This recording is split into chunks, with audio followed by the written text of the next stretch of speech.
Alright guys, welcome back. So got a quick video for you today, just going to show how I build my target stands that I use for my steel targets.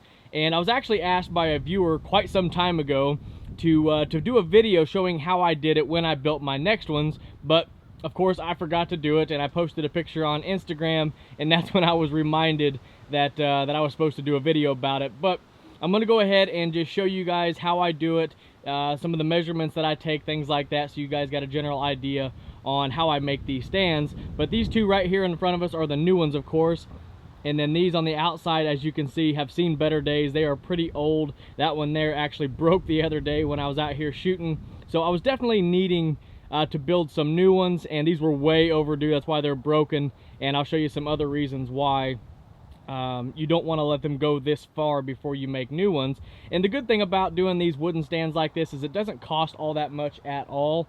These two you see sitting here in front of you took 3 2x4/8s, and you can pick that up for under $10 plus your screws. So it's very cheap to make these things, and you do have options out there for metal ones. I know Shoot Steel makes some nice metal bases that you can buy. And they would probably last longer and be better, but they are expensive, and this is just a cheaper option that I like to go.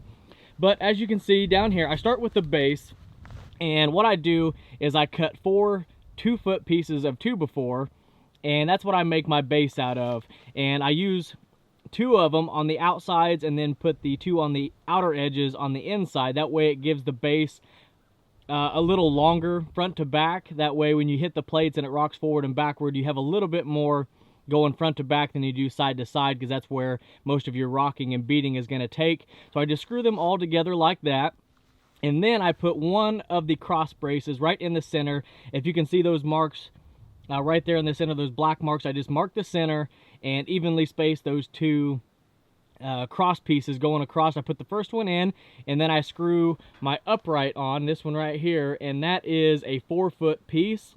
It just works out the best. You can get an 8-footer, cut it in half, and get 2 uprights out of it.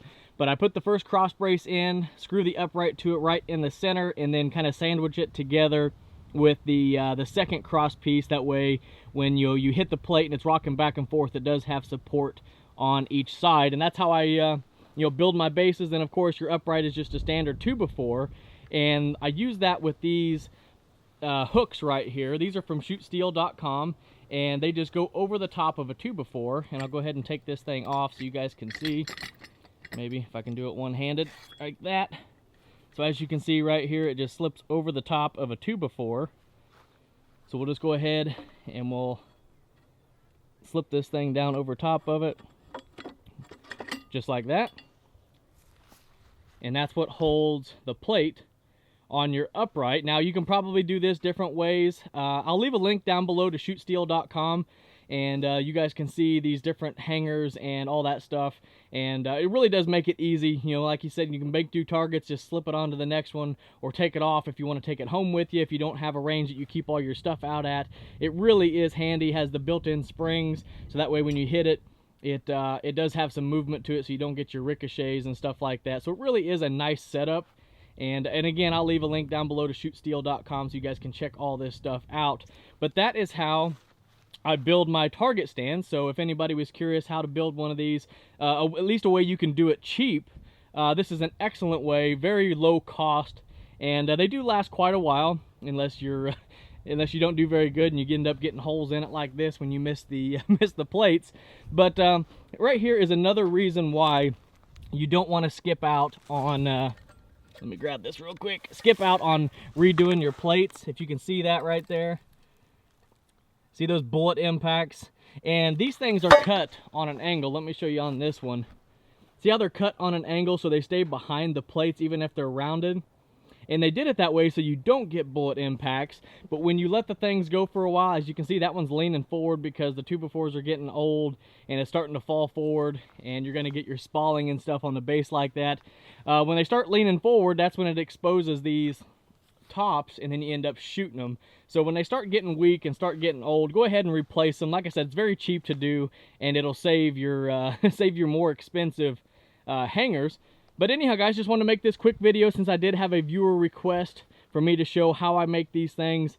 And very simple to do, very cheap to do. and they'll last you a while. These things have been sitting out here, these ones here, you know, I don't ever put them inside, so they're out here in all the elements. They went through winter and everything like that, and they've probably lasted, I'd say, probably a good year. So, you know, for the money you get invested, for the time that you get out of it, it is very well worth it. But anyhow, guys, if you have any questions or comments about this video or anything else you see here on the channel, ask those in the comment section below, and I'll do my best to get back with you. And as always, I appreciate everybody watching. I appreciate everybody subscribing, and we'll catch you in the next one.